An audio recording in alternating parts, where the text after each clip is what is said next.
recorded.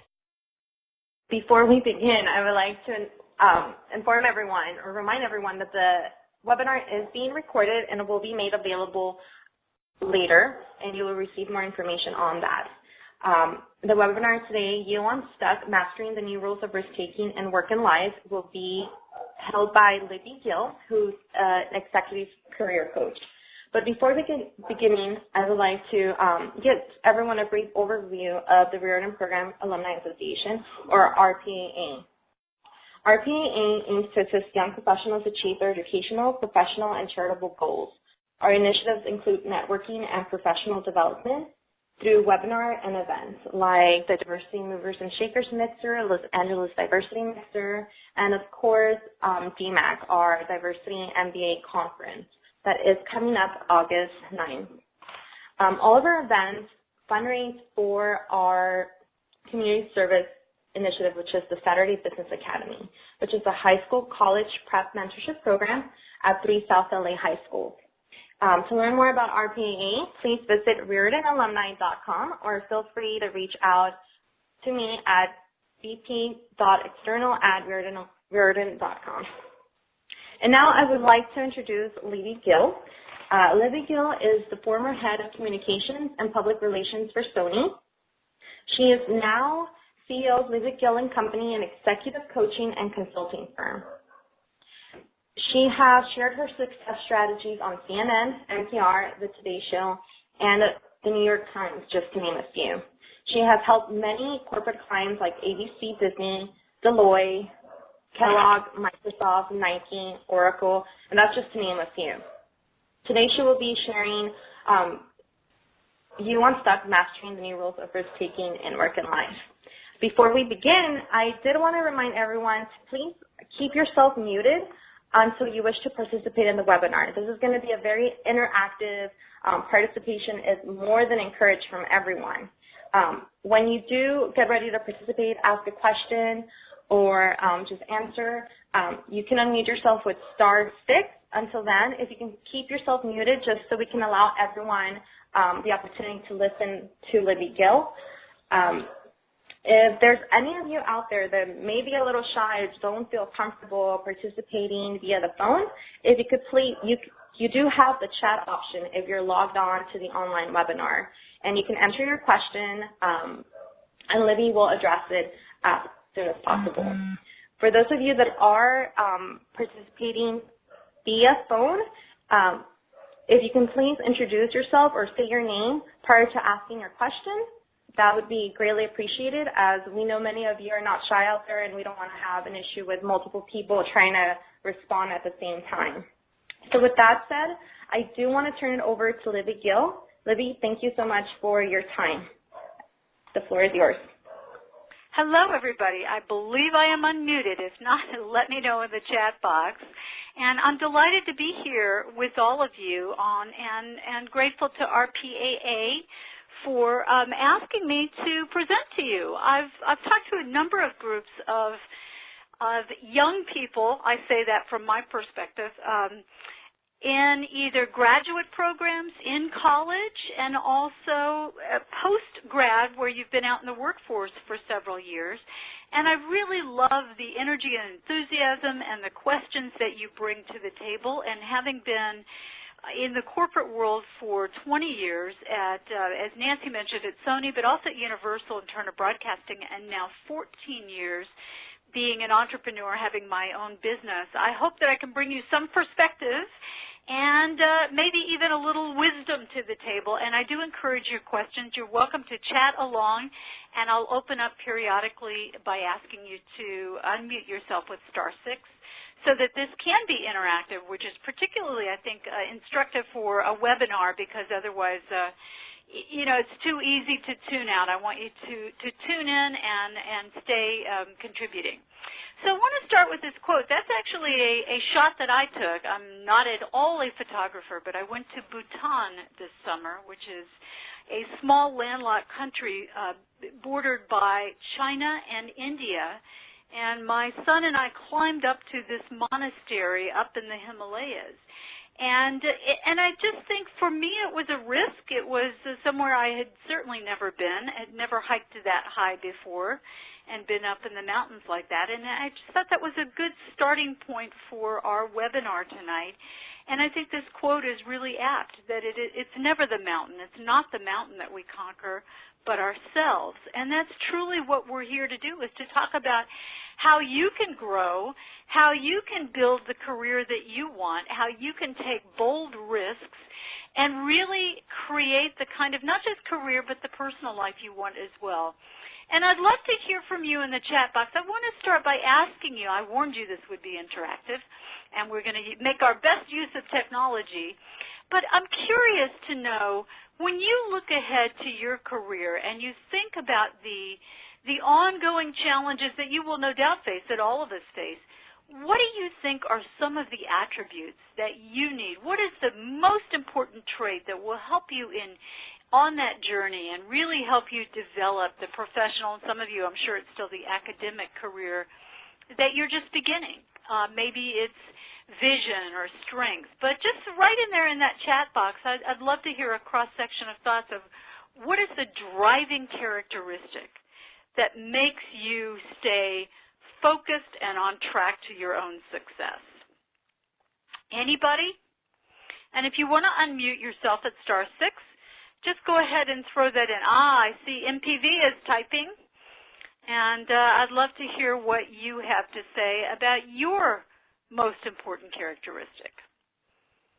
All right, I don't think that quite pops up in real time. So what I usually hear, I ask that question. I speak at a lot of Fortune 500 or even Fortune 100 events. I was at Cisco this week, also at a banking conference. I'll get Microsoft next week, as well as a university event at the University of Illinois. And I will pose that question to people at different stages of their career. And race as motivation. I couldn't agree more. I typically hear things like passion, communication, vision, being strategic, perseverance, all of which I think are absolutely true. But there's one thing, and this is my pet theory that I want to share with you. There's one thing that I think is truly the most important and also the most overlooked element in the workplace today. It's really that fuel for us, and it can be the difference, quite literally, between life and death. And I'll give you some examples of what I mean. It's what helped Stephen Hawking, who was once given 2 years to live, essentially a death sentence, to go on and become this famous physicist and teacher that he's been for many years. It's what motivated, using Ray's word, motivation, it's what motivated Helen Keller, who grew up, as I'm sure you all know, with a childhood illness, deaf and blind. She was actually the first deaf-blind person ever to earn a bachelor's degree, first person ever to graduate from college with the disabilities that she had, and no less from Harvard, Radcliffe at the time, which is now part of Harvard. And she went on, of course, to become not only a beloved author, but a noted activist and a real advocate for change, and also for people with disabilities. And then in one other example, which I think is truly one of the most dramatic examples in history of this element that I'm talking about, it's what propelled Dr. Viktor Frankl, who was a Viennese psychiatrist, to survive the notorious Nazi death camps, not just one, but several, including Auschwitz and Dachau, some of the most notorious. That element that I think is often the missing link that keeps us on track to success is hope. I believe that hope is the jet fuel for the journey of work and life, and the one thing that we can truly never be without. When Dr. Frankl emerged from the camps, he discovered that he had lost his wife, his parents, his entire family except for one sister to the Nazis, and yet he took that, what is arguably one of the most horrendous experiences that any human being can live through, and turned it into one of the most instructive and certainly hopeful books of all time, and that's Man's Search for Meaning. Because what he did when he was in the camps, he looked around and he observed that the people who fared the best, the ones ultimately, many of those who survived, were not the people that were just watching out for themselves, but they were the people who were working so hard in service of other people, who shared what bits of food and clothing that they had rather than keeping everything to themselves. And what he said kept him alive, in addition to this hope, which sadly did not come to fruition, that he would be reunited with his wife and family, was this vision that he had. He saw himself lecturing to thousands of people about this idea of meaning. And that's what drove his survival, was this hope that he would be able to share what he had learned through this horrible experience. And he did, in fact, share that through the book Man's Search for Meaning and many other books with millions of people around the world. And while these are extreme examples, of course, we all know those everyday examples, the heroes of hope, the people who seem to endure, and not only endure but can thrive despite these hardships that life throws at all of us, whether it's illness or financial problems, any kinds of special needs, losses that we all suffer of health or a loved one or financial. But we know those people that we may know what's going on in their life, but if you saw them come into a room or a meeting or a class, it's almost as if they light up the room with their energy and their sort of soulfulness, despite whatever is going on in their own world. And that, to me, is that sense of hopefulness. And I want to get into the definition so that this is not an abstract concept, but in fact, there is actually a body of research, and it is called hope research, that comes from the medical and the positive psychology communities. And the word itself, hope, is derived from the Old English word hopian, which means literally to leap forward with expectation. And that, to me, is a really interesting thought. It's about leaping forward with expectation, not looking back, but looking ahead. And according to the major hope theorists, and there are several of them in this growing body of hope, and I'm going to let you in on how you can help me. You can share in some of the research that I'm doing about hope in the workplace. But the key components of hope, according to these hope theorists, one being a doctor named, a medical doctor, Dr. Jerome Groopman, who is a Harvard-trained oncologist and one of the world's leading researchers on cancer and AIDS, author of an amazing book. If you like to read about science, and this is not at all dull or stodgy, it's a book called The Anatomy of Hope.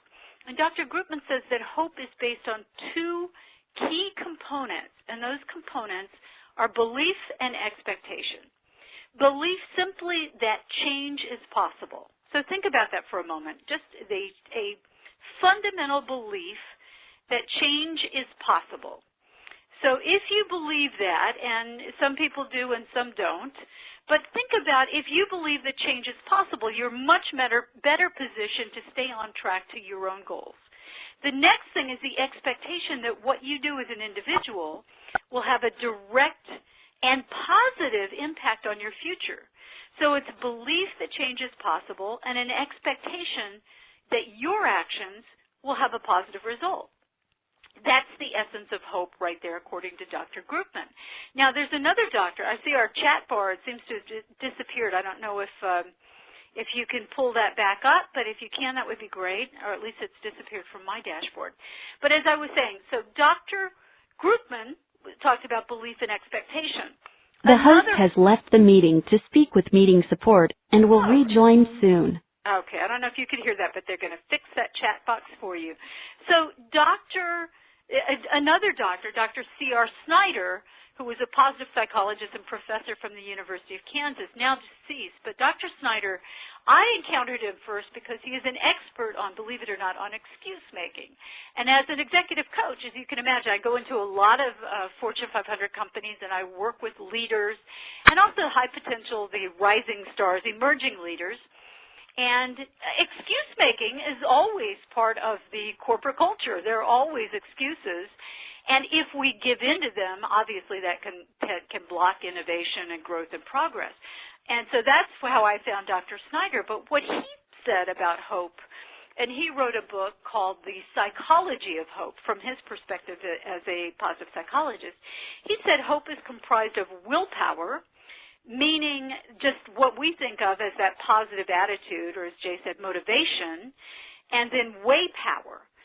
Way power meaning multiple pathways. If you can actually visualize not one pathway to success, but multiple pathways, that's way power. So if you see you've got the willpower and the way power to reach your end goal, then you've got a much better chance of overcoming the obstacles that you will undoubtedly encounter along the way. Now, clearly, even from these different perspectives of medicine and psychology, both of these hope theorists saw that it was a combination of affect or emotions plus action. You combine those, and that was their definition, their foundation for hope. How I see this in the workplace, I see it also as emotion and action, but it's belief. Your underlying beliefs, sometimes unknown to you, and certainly sometimes other people's beliefs are really hard to determine, but your beliefs drive your behavior. Think about it. Whether you believe for positive or negative, what you believe drives your behavior. Or as Henry Ford once said, what you believe, let's see, how did he put it? Whether you can or you can't, you're right. So it was really this belief of whether you believe you can accomplish something or you believe you don't, whatever it is, you're absolutely right. That is your belief driving your behavior. And when I'm called in, it's often because somebody they feel disenfranchised with the company, they believe nobody cares, they've had a falling out with their boss, a lack of trust, and it's that belief that often is driving some sort of behavior that is not resulting in the kind of result that they want within the workplace. So I want to ask you something now, and I want to ask you some questions about your beliefs about leadership and hope. So if you're online right now, or you could do this later, if you go to another little website, we'll see if you're online, you can open another window. I hit Command N on my Mac, but whatever you do to open a window, go to this website, libbygilllive.com. And what I want you to do is you will see a live speaker site. That's my mini site that I use when I speak. And I want to ask you to take place in a poll. And again, you can do this now or you can do it later. But I want to ask you 3 questions about leadership. And those questions, and I will give you the results. If you're interested in the results, let me know, and just email me at libby@libbygill.com, and I will give you all the results of the poll. I'll leave it up for 24 hours so that anyone's joining us. Or Nancy, if you let me know when this will be made available by audio, I can also make it available then. But first of all, if you're on libbygilllive.com, go to Take Poll, and I want to ask you this. Hope, whether you believe this or not, hope is an essential element of leadership. You've got a 1 to 5 ranking there from strongly disagree all the way up to agree if you believe that hope is an essential element of leadership. Next, the next question is, I intentionally feed hope within my organization, whether that's an academic setting or in the workplace. I believe most of you are already in the workplace. Whether you strongly agree or you strongly disagree on that scale, if you believe that you feed hope, and what I mean by that is, are you someone that infuses this sense of belief and expectation that you and your team can get the job done? And it's also a sense of hope takes into account, this is not optimism or happiness. Optimism is a sense of a generalized attitude that everything's going to turn out okay. Now, there's nothing really wrong with that, except that if you look at the data, you will see that pessimists are actually far more realistic and generally far more objective and right about certain outcomes than optimists are. Optimists we're sort of the half full of the universe, but hope's not about that. Hope is not an overall or a generalized sense. It is a very clear sense that despite the reality, despite the obstacles, it is rooted in a situation where you believe that change is possible and that your actions make a positive difference. So if you believe that you are someone that feeds hope intentionally, you can respond to that on that 1 to 5 grid. And then finally, the organization where you work. Does it inspire hopefulness in its employees? And here's what's interesting, and I'm really looking to you all and to the groups that I speak to for the research and the data on this. And my hunch was, and it's proving to be right, although I'm early in this process, is that most people agree or strongly agree that hope is an essential element, an essential trait of leadership. And most people either somewhat agree or agree that they intentionally feed hope. Now, I'll tell you, my audiences are somewhat skewed because these, of course, are people who are paying attention and coming to conferences and interested in their own professional and personal growth. But here's where the disconnect comes in, where most people strongly disagree or somewhat disagree that their organization inspires hopefulness in its employees. And that, to me, is about the culture.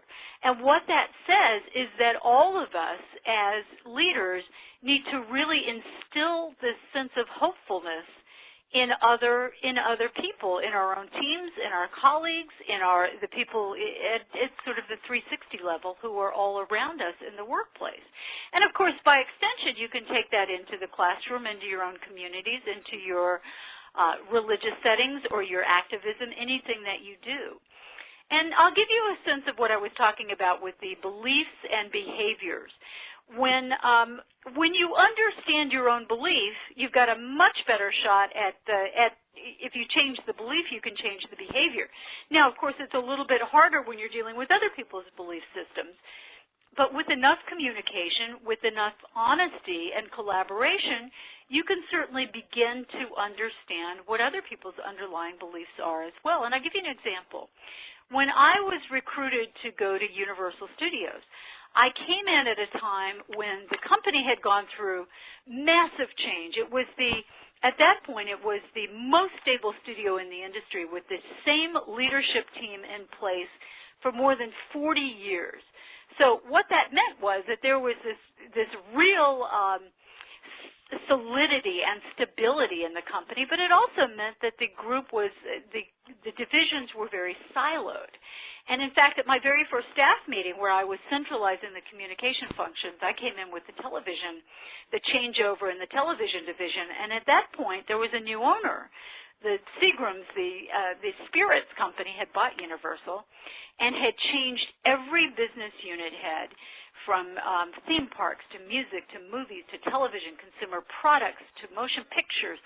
All of those division heads had changed in a span of less than 2 years. And as you can imagine, in a long-standing corporation that's had the same management in charge, that was very unsettling for people. Most people don't like change, don't adapt to change. And in a company that was built in these silos, it was particularly difficult. And I found that when I got my own group together and I was centralizing these functions, and I discovered that I had people in communications functions in 5 different television divisions, many of whom had worked at the studio for many years, and yet, even though they were in similar functions, in some cases a couple of buildings apart, had never met. And to me that was mind-boggling. How can you have a colleague that does essentially a similar kind of work as you, maybe exactly the same, but with a different, one might be network television, one might be cable television, and not wanted to get together out of curiosity and a need to swap war stories, if nothing else. But many of them had never met. And as I discovered, it was because that underlying belief was we are meant to work in our own little silos, and not only would it be not thought of to go outside our silos, but it would be considered disloyal. So I had a long way to go, and when I saw that, I realized I needed to get out and build some trust. That was a huge part of sort of breaking down those silo walls. So what you do to the studio, and if you've ever been to Universal in either Hollywood or Florida, the theme park, it's huge. And as a department head, I had my own departmental golf cart, which is the best way to travel around a studio lot that's 540 acres. So I set up many meetings. I must have set up 30 meetings with anybody that touched our business, and that included folks in HR and accounting, in television development, in the IT department, and of course the production and the programming teams, the talent, the on-air talent, people in the wood mill who built our sound stages. I mean, anybody that came in contact with the television business.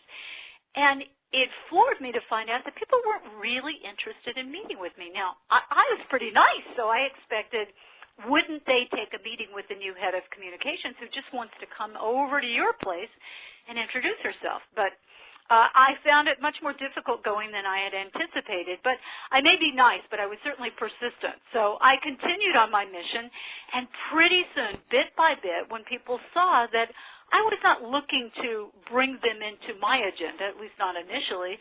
I wanted to find out what their needs were, what their contribution to the group was, how I could help them. And that was the first way to break down those walls, was just to simply open up the lines of communication. And when they saw that I was there to learn about them, to learn about their history, to learn about their feelings and their emotions around all these changes, and how could I help? We began to form these friendships based on face-to-face communication. If that doesn't work, you've got to do Skype or phone, and then building that rapport, and eventually that translated into trust. And then I was able to go to them and say things like, well, for those of you who are in Los Angeles proper, you know about the freeway system. And Universal is right where there is a whole cross-section of freeways, you know, where they all intersect. So, as you know, traffic choppers, the overhead traffic and the radio chatter and the bulletins about our daily traffic is a way of life. So I thought when we were promoting one of our shows, wouldn't it be great to have a logo and the information, the tune-in information about the debut of one of our new shows, painted on that big flat roof of one of our sound stages. And, you know, those are huge. And it was just a way to get the traffic choppers to be able to have a shot that they could pick up and start talking about. And no one had done that at the studio before, but we went to the facilities people when we wanted to do that, when we wanted to hang a huge banner from the side of the Jurassic Park ride. And instead of feeling resistant to these ideas that were relatively new, people thought, now that they knew us, and they knew we were looking to share in the success, they thought, wow, wouldn't that be fun? That's really different. We've never been asked to do anything like that. And suddenly, their success was ours, and vice versa. And it really opened the door to changing the beliefs from we're in a silo to we're in this together, to changing the beliefs from we do what we do to, hey, let's all work together. And from there, it became celebratory. Let's do some things that are fun and creative and new and different and be part of each other's success. And that's one of the ways that you instill a sense of hopefulness, which I truly believe is a leadership trait in your colleagues. So think now about your own core beliefs. Think about what you truly believe motivates you, drives your behavior, makes you act the way that you do, for positive or for negative. And then connect that to the actions. As I said, your belief drives your behavior. So see if you can build that bridge from your own underlying beliefs to the actions that you take on a daily basis, because I guarantee you they are connected. There is a link between the two. And if you want more aggressive action, you've got to start believing in taking bolder risks. If you want to be held accountable to your vision, you've got to find some ways that you can make these actions habitual. So those are really the ways that you sort of achieve this success, by linking belief and behavior. And I want to go on now and talk a little bit more about what stops you from doing those things, and it's just plain old fear. It is your basic fear response, and you all certainly know about the fight or flight syndrome, where our fundamental, our autonomic nervous system kicks into high gear, And we feel this sense of, if you've ever had to give a presentation or call on a client or ask somebody on a date, whatever it is, our primitive brain interprets that as danger, what used to be predatory, actual physical danger. But our brain interprets perceived danger in exactly the same way, which is why we get the butterflies in the stomach. That's adrenaline and cortisol being released into our system. Why we get that jittery feeling and the blood starts pumping out into our extremities in case we have to, take off at a run. Our palms start to sweat. That's cooling down our body as all this blood and cortisol is released. All of these things happen that put us on high alert. If we give into that, when we're on the brink of taking a risk or trying something new, we stop ourselves. We will often stop ourselves from this risk-taking because our brain is perceiving that we're about to do something really scary. And it's not the case. It's our brain tricking ourselves. This is our primal survival instinct. But you've got to recognize when you get that sense that, this is what my body's meant to do. This is why we're still around today, and not let yourself off the hook by giving into what I call the INR, the immediate negative response. And we often have a good excuse, a good reason, and sometimes the excuses are true. When we're hit with a new project or a new idea, or in my case, I'm just about to start writing a new book, which not incidentally is about this whole topic of hope.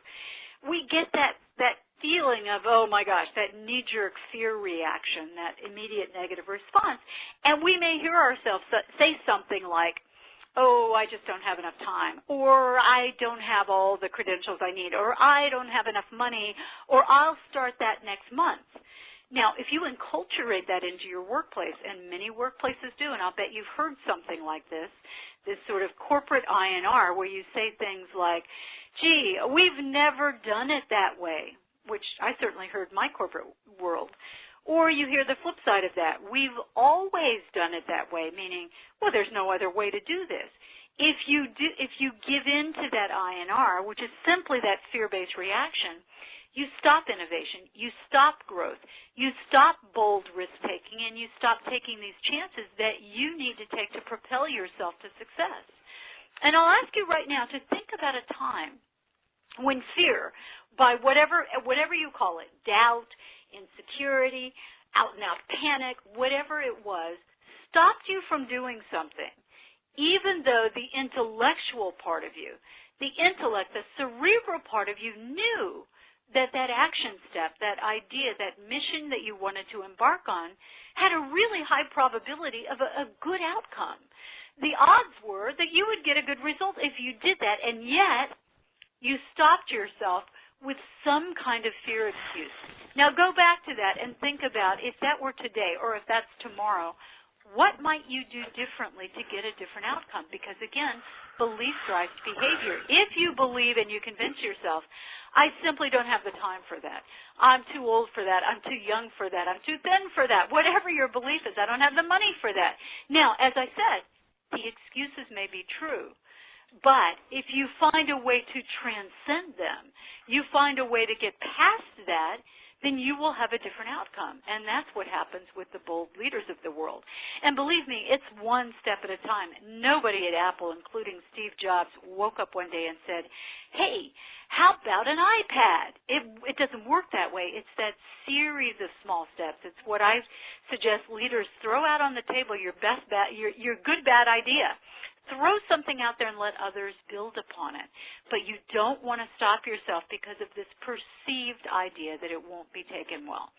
Now, moving on. If anybody wants to interrupt or ask a question, just throw that in the chat box, and I will open up to you. But I'm going to ask you right now, I'm going to ask you to try something because sometimes just your plain old preferences get in the way. So I know you're on the phone, but just hold the phone. If you're on a headset, great, or just put it on your shoulder for a second. I want you, just where you're sitting, just clasp your hands together. You know, just how you would ordinarily clasp your hands together. And now if we were in a room full of people, here's what would happen. I want you to try it at home. Tell me if you've got your left thumb on top or your right thumb on top. Now, just right where you are, or you can put it in the chat box if you want to say right or left. But I can tell you, right where you are. Oh, I see, Raymond, you're typing. Let's see, Nancy typing, Maureen's typing, right, a left, right, left, left hand. Okay, now here's the funny thing. I knew this would happen because it almost always does. You split just about the, oh, we got a few more left than right. But typically, oh, you've got more left than right. That's interesting. Typically, most rooms will split somewhere 60-40 or 50-50. And this has nothing to do with hand dominance. It had, and I always love to pick on the introverts. So if you're introverted, make sure you get on that chat. Oh, look at you. You're all lefties. That's interesting. Now, I want you to do something. I want you to shift your hands the other way and put that other thumb on top. Now, doesn't that feel just weird? Okay. Now we're going to try something new. Again, we're going to up the ante a little bit. Now, just cross your arms across your chest like you might just, comfortably, or if you're cold, just how you would normally comfortably cross your arms. Now, again, throw that in there, right or left, left or right. Now, I had my left thumb on top, but I've got my right arm on top. Okay, so now we've got some rights, we've got some lefts. Again, I'll tell you, it will split about 50-50. 20 people, 2,000 people, it's going to split right down the middle, which is really interesting because, again, it's not left or right-handedness. We'd be 90-10. There are about 10% of lefties in the world. And I'll tell you, you probably know this, the world is not set up for you left-handers or introverts. So I always tell people, if you're a left-handed introvert, you've got to try extra hard. But now, here's what I want you to do. Now, go back to your crossed arms. Now, I want you to switch that the other way. That's a lot harder than I had you clasping your hands. Feel that. Now, doesn't that just feel downright weird? It's really strange to do that.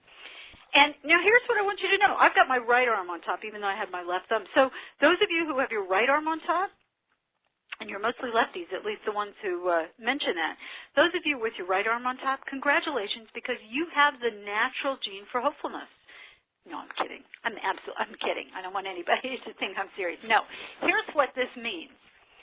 Nothing, except one thing. What you do is a preference that you chose when you were about 3 years old. The way you are crossing your arms and clasping your hands is a preference you chose at age 3 or 4, and you're not going to change it probably for the rest of your life. But here's the thing. Half the world, except in your case because you're mostly lefties, but half the world does it the opposite way, and they are just as wedded to that preference as you are. And what this means is we see from our own perspective. We have one brain. We have one set of eyes on every issue, on our own history, our biases, our baggage. We've got to widen the scope. We've got to begin to look at things from other people's point of view. And as emerging leaders, which all of you are, when you can begin to take in another person's point of view, then you begin to see the richness of not just the workplace, but of life, because what a 22-year-old Hispanic woman and a 67-year-old Caucasian man in completely different circumstances, financially, geographically, work history, bring to the table are exponentially different, and yet both are incredibly valuable. So you want to begin to realize that you want to work with this full richness of diversity. And I mean diversity not just in the sense of diversity and inclusion that we're all hearing about, but in the truth that there is this broad spectrum of ideas and insights and background. You want to draw on all of that. And when you do that and when you share that with others, you infuse the workplace, you infuse people around you with a sense of energy and enthusiasm and a real sense of hopefulness. So think for a minute about how your own biases, about how your own behavior and preferences affect your behavior, because with all of this, it happens. And if you can really pinpoint where is it you let yourself get stuck, you can really begin to see where the areas for growth are. And I want to do something with you now. I just want you, I mentioned this INR already. I'm going to run through that for you. What's your excuse? But what I want to talk about is your own leadership style, where your default switch is set, especially as young leaders. Recognizing your typical patterns of behavior and communication can be really helpful, not in locking you into that, but in knowing where your default switch is set. And we've all got our shades and our nuances, but we often fall into these sort of archetypes. And so ask yourself which of these you are. Most of us have a primary and a secondary. Sometimes we've got all four of these types. Directors are focused and driven. We are task-oriented people. If you want to get the job done, you ask a director. Now, the downside, I bet many of you are directors because you're the ones who show up. You're the ones who want to learn. You're the ones who want new ideas and information because you're going to apply it right back to your situation. What can happen as you go through your career path, you can be so focused and driven that you forget to bring other people with you, so you sort of roll over them in your wake, and you don't want to allow that to happen. Implementers, you are the collaborative, you're the team-spirited, you're the ones that make things happen. You've got to remember to step up to the challenge at times. Speak up before you're comfortable. Volunteer for something even when you think it's over your head. Thrill seekers, and I count myself among you, we are the charismatic, the creative. We love the big ideas. We're usually the life of the party. However, we don't usually like to do the dirty work. We don't want to do the dishes once the party's over, meaning the grunt work, the detail, the day-to-day. But we've got to roll up our sleeves and jump in there with everybody else. There is often resentment towards us. So thrill seekers, you can't just do the fun stuff. You've got to do everything like the follow-through that goes with it. And analysts, you may be pure analysts in terms of research, finances, legal, data, technology, or you can simply be the people who have analytical minds who synthesize the data for the rest of us like me. But you can see, if you think about yourself and the people around you, that they typically have a strong suit and a secondary suit. I'm a director thrill seeker, no doubt about it, and I can be one or the other on any given day. I can certainly be a team member and an analyst, a team member and an implementer. My weakest suit is an analyst. I need people who are analytical, who are technical, who are financial and math whizzes to shore me up in those areas. But you can see how valuable a team can be if all of these elements are represented. Now, one thing we all need, particularly early in your career, is that sense of confidence. And if you go to my blog, not now, but later on, go to my blog at libbygill.com, and I hope you will sign up for my newsletter because I do calls like this and fun events and occasional newsletters. I don't inundate you. About once or twice a month I'll do a newsletter or blog posts about weekly on subjects that help people on their leadership and their career journey. So go to libbygill.com and sign up. But if you put in the search bar down at the bottom of the website, confidence, it'll pull up my blog on confidence. And there's some hard data out of UC Berkeley about confidence. It's a great, interesting story. But right now I want to give you just some tidbits to remember about shoring up your own confidence. And even those among us who are pretty confident, I consider myself a situational extrovert. I'm happier on stage. Oh, go Bears, Nancy says. You're a cow.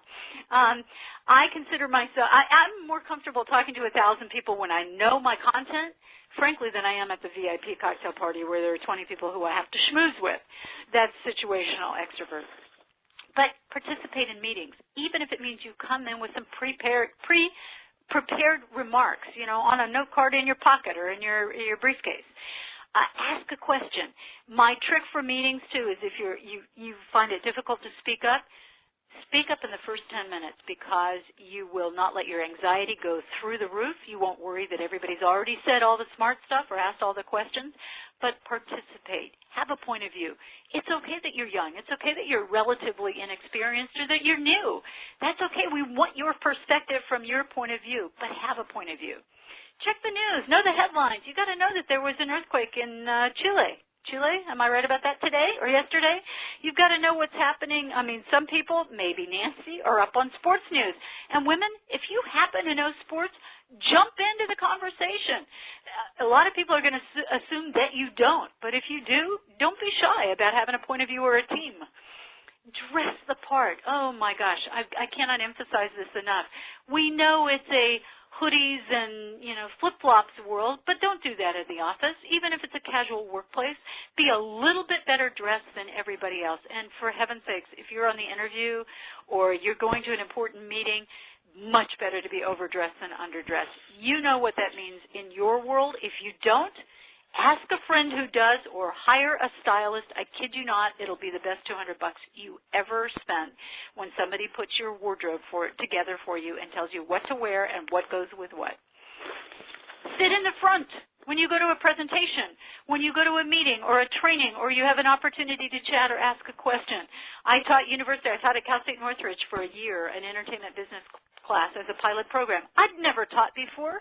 Like I'm telling you, volunteer for something that's over your head. It was a great experience. It became part of the curriculum. I used to joke to my students, A students sit in the front, automatic A. I don't even have to think about it because I know you're in the front row because you're A students, and you're A students because you're in the front row. So sit in the front. Don't be shy. Get to know the person next to you. Ask questions. Be a force to be reckoned with. Act like you deserve some attention, and you will probably get it. Focus on contribution. That is the most important thing of all. When you're meeting somebody new, focus on what you can do for them. No one will ever forget you for that. One thing Sheryl Sandberg in Lean In says that I really like is, don't ask for a mentor. Ask somebody what you can do for them. Prove your worth, and you'll get a mentor. Good advice.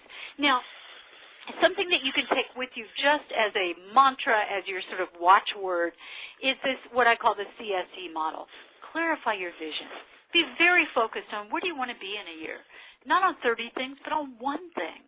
Not to say you can't accomplish more than one thing, but what is the overarching, non-negotiable, if I don't do it, I'm not going to be happy thing. And as you all know, I'm a writer. I love to write. I'm writing a novel right now. That's my fun time. But more important, I want this message about hope in the workplace and what it can do for people out there. I had to put that aside because I've got a clear vision. My non-negotiable emotional assignment is to get this book about the hopeful workplace out. Simplify the path. Don't make it harder for yourself than it already is. Life and work are difficult. Get out of the way what you don't need, like excuses, the wrong people, time wasters. Get those things out of the way. Bring in what you do. Bring in these great opportunities to be on webinars where you can learn something. Avail yourself of free courses online, of smart people around you, of experts when and if you can afford them. Do things that accelerate your path by getting things out of the way that you don't need and bringing in things that you do need.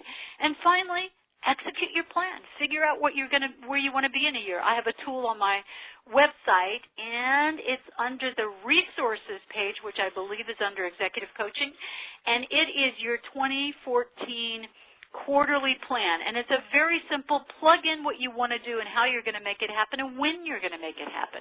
The best way to stay accountable to vision is to chunk it down into these easier steps. So I'm asking you now, what's your one-year vision? What is it you have to do? Is it getting into an MBA program, getting a promotion on the job, identifying your next move, building your own team, your own sort of accountability team around you, a mastermind group? Think about this one-year vision. And if you focus on it, and it'll take you a year if it's big and important and bold, but that's okay because you'll be where you want to be. Think about, and when you leave this call, I want you to write that down. And then I want you to link it with some action. Think about, is your vision really important to you? Are you passionate about it? Is it truly meaningful? If it's not, go back to the drawing board and think about what is. Is it measurable? Can you say yes or no if you get it? It's pretty easy. If I finish my Hope book and get it out to all of you, yes, that's a yes. If I don't do it, that's a no. So don't give yourself these intangibles that you can't measure. It's yes or no.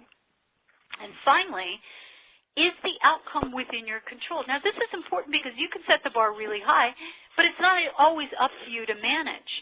It's up to you to take every step to get that next great job or that next great assignment or to get the MBA program of your choice. It's not up to you to do the selecting or the hiring, but it is up to you to take all the steps that lead to that. So be very clear about what's realistic and doable and within your control. And then I want you to break it down. Think about that vision right now. What is the next step that you can make, something that you would not do if I weren't asking you to do it, something that you're thinking of just today, and really reviewing what are the steps I need to take. What is the next move that you can take in 24 hours? And I'm literally meaning, what is that bold move? What is one new action you can take by this time tomorrow night? Now, doesn't mean that you've got to complete the assignment. It means you've taken one step in a bold new direction that aligns with your vision. Make sense? I hope you're all on board to do that because I want you to think about that 24-hour step. What is that going to lead to in a week? What is that going to lead to in a month? What's that going to be in a quarter? And how is all that leading to your overriding non-negotiable vision. And I want to tell you a story about this young gal. This is a little girl named Katie Stagliano. She's in my book, Capture the Mind Share and the Market Share Will Follow, which is all about creating emotional connections on a brand or an employee engagement level, how you really get people to pay attention and connect with you. And in fact, speaking of this confidence blog, there's a huge chunk in there about building confidence. And Katie, in a third grade class, was given a cabbage seed to go home and plant, completely discretionary, extracurricular project.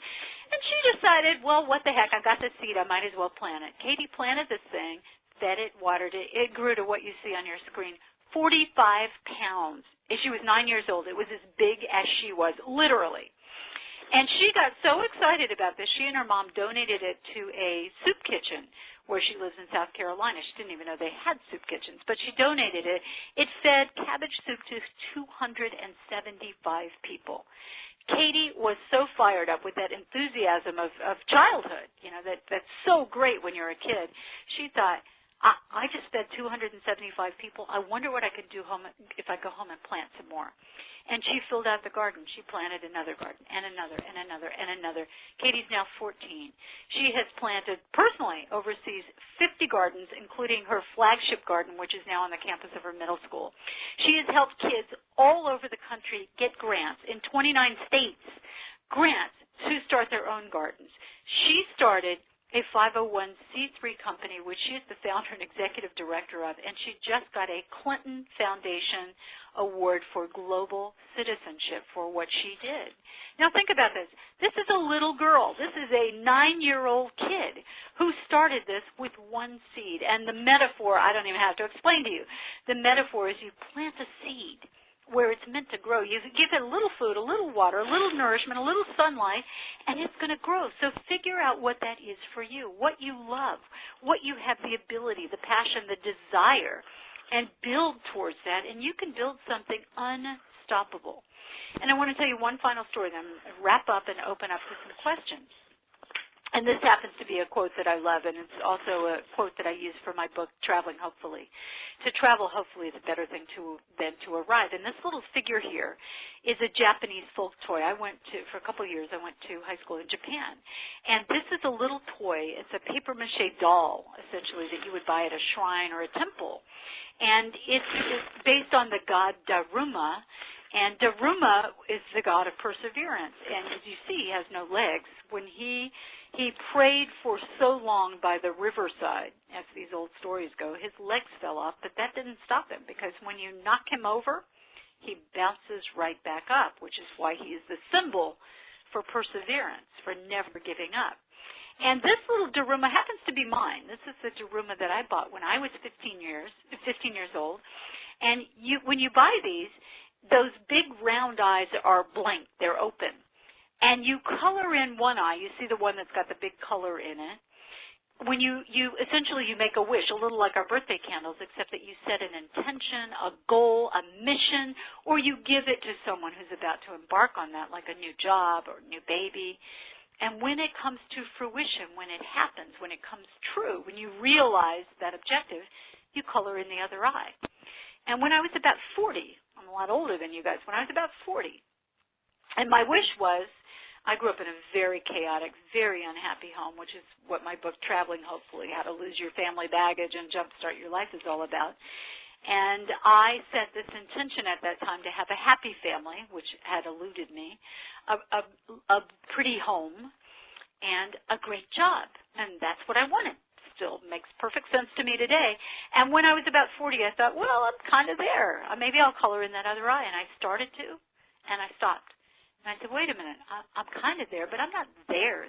I'm not all the way there.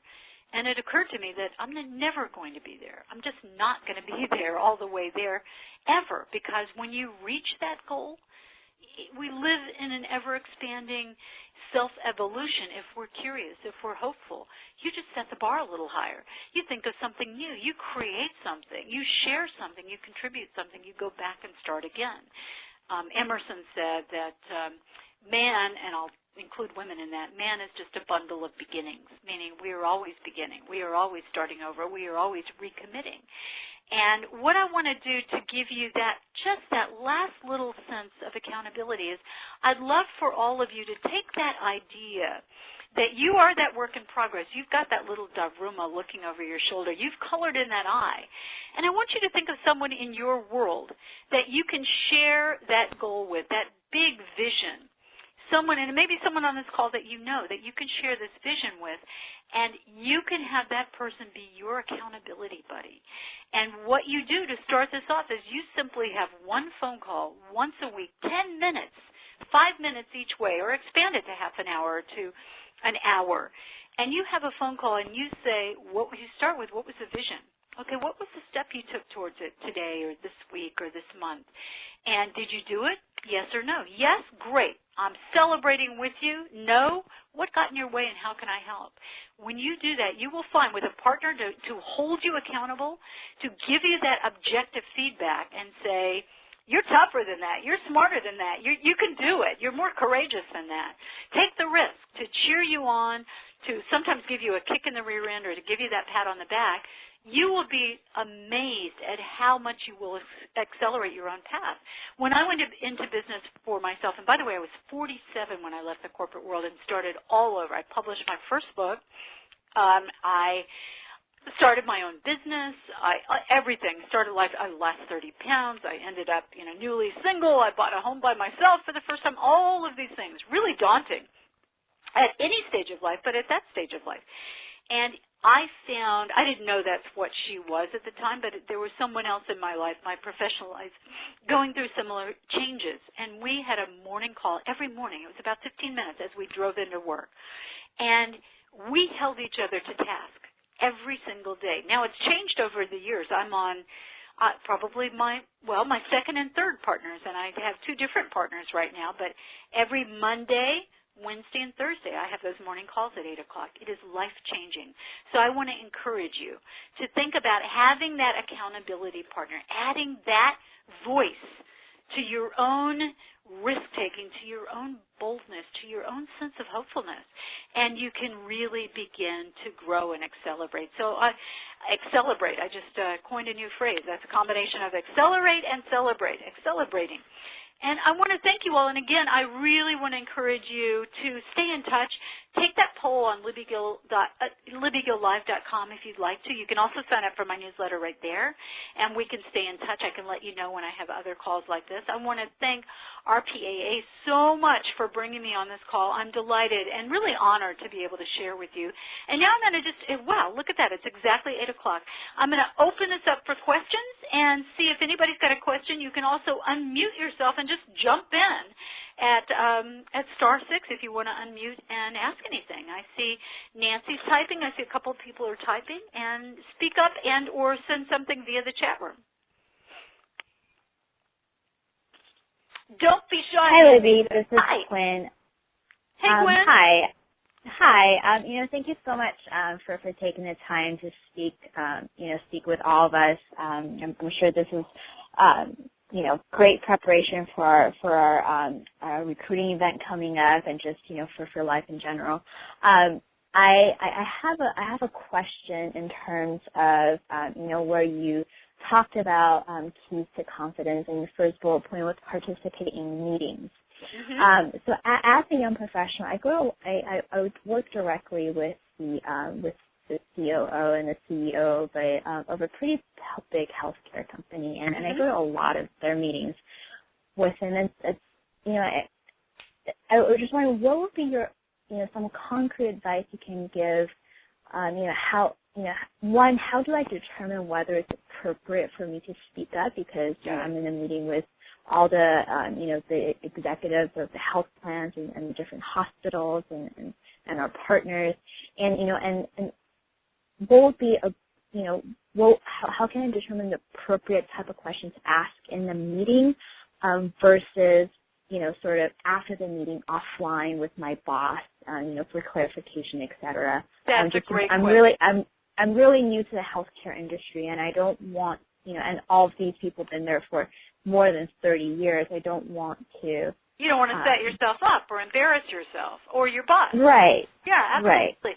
It may become, if it's a huge all-hands meeting and you are the junior person in the room or the new person to the industry, it may not be appropriate, and I'm glad you brought that up, to speak up. If you are at a departmental or a staff meeting where everybody shares something, it may be 10 people, maybe 15 people, maybe 6 people, or even smaller, where you feel like, and you've got to scope it out and get your sense. If it's all the big shots and you're the kid, and I say that with respect and affection, it may not be appropriate to speak up. And it may be, in this case, appropriate to sit on the outside of the circle of the conference board because you haven't yet earned your place there, and that's okay. But when somebody says, hey, what do you think? You're new to the industry. We need an outside voice. Or they want the voice of youth. Hey, would you sign up for Obamacare? You know, whatever it is relative to your industry. I'm making that up, of course. Then have a point of view and speak up. When you're in your smaller meetings where it's your own department, your own team, and you know it's appropriate, but you're not quite sure where to go with it, come in. Here's how you can couch it if you want to say something early on. First, have a general sense of how those meetings play out. If you think you've got something to say, and what I see with young, smart people is sometimes they'll kick themselves thinking, man, I had such a good point and I didn't say it because I was too nervous and somebody else made exactly the point and I wish I'd said it. You don't want that to be you week after week. While you're learning and you're kind of getting your chops and feeling your way, that's okay. But you can certainly throw something out like saying something like, I have a question. You may be getting to this, but I'm wondering, ... You fill in the blank. Or I've got a thought about, you can make it you don't apologize. Don't say, hey, I'm really new or I don't know. You don't need to do that. But it's okay to say, you may be covering this, but I'm curious about. Or you can say, if everybody knows you or it's in the smaller meeting, you may say, well, I'm newer than you all are to this industry, but here's what I'd like to know. Does that make sense? Okay. Perfectly appropriate. And then if there's something you don't understand and you feel like my gut says, I might look a little foolish if I say this out loud in front of all the big shots, say to your boss later, hey, I've got a question for you. Or you know when so-and-so, when Jim brought up that point about blah, blah, blah, I wasn't sure what it was regarding. Is there somewhere I can go to learn more? It's not, I want you to tell me everything, but where can I get up to speed? Where can I learn more about that? You've got to sense whether your boss, your leader, is someone who welcomes what I call the dumb questions, and I put that in quotes. Because you're at a stage where you should be allowed to ask all of those questions in the appropriate setting. When you're a vice president, I mean, this is why people sometimes hire a coach unbeknownst to the company, because they need somebody to ask the dumb questions to. Not necessarily about the subject matter of the work, but about leadership or management or those kinds of things that are more people strategic. So you got to scope it out. You may want to err on the side of being a little cautious, but not forever. Not forever. You want people, when I go to a meeting and there's someone young who clearly is 2 years out of school, but they'll raise their hand and say, hey, you know what I'm curious about? Or here's what I think about that. I have great respect for that person. Does that make sense to you? So you've got to sort of filter it through your culture. Got it. Okay, thank you. But if you're an introvert, and all you introverts listening, don't be shy for too long. And you can always, here's a great way to train your boss. And women, this is a great rule for women because it is still, you know, I'm not a genderist, I'm more of an individualist, but it is often difficult for men to give feedback to women. You've got to train a male boss that you can take it.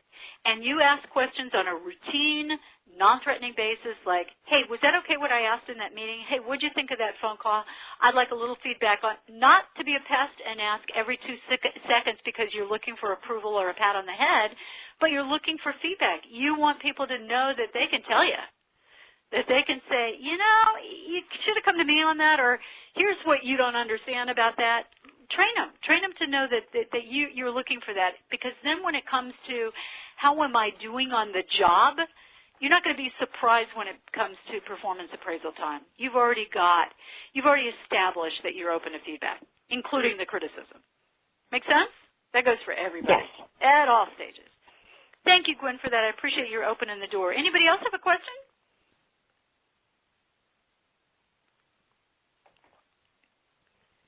Well, Nancy, I think I'll throw it back to you. And by the way, I want to say I welcome your questions after the fact. If something sticks with you, again, don't be shy.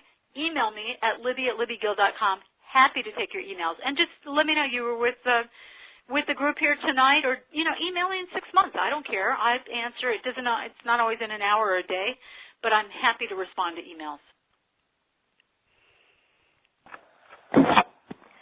Thank you, Libby. And with that, I think we're wrapping it up, bringing it to a close. Reminder that we will send more information on how to access this webinar since it was recorded tonight.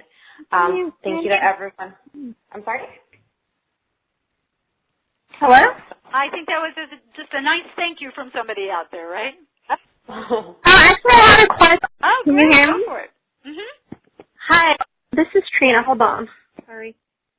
I hear you. Okay. Hi, can you hear me now? Yeah, Hi. yeah. This is Trina. Basically, I've been taking care of my mom for the last 3 years, so I've kind of been out of the workforce, and I'm kind of like don't really actually know what I want to do. So basically, everything's new to me again, but I'm older. What do you suggest or recommend? I think you should tell the truth about where you've been. Put your resume together. If there are any classes or updates, put that up at the top so it's fresh and it looks like you've still been out in the professional world even though you haven't had a job for a while. And they're going to ask you and work your network. Work your network. It's hard online these days, Monster and all those things. You want to try everything. But work your network. See what comes along. You're at a stage where you can spend a year or 2 years with something that's at an entry level and see if it appeals to you. And don't be shy about telling them what you've done. Where you work. So actually put that on my resume that I was a caregiver? Don't put it on the resume, but tell people.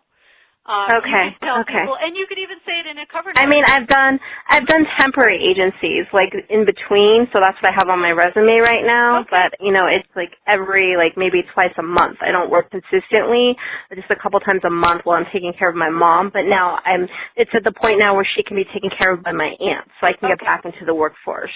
Put your skills. Put your temp agencies. Don't put the dates. Not that you're going to lie about them, but there's no reason to. And in your cover letter, you can say, I have worked freelance and intermittently for the last 3 years. I've been taking care of a family member. And, boy, somebody like me, other people out there are going to give you, real points for that because that's a total act of compassion.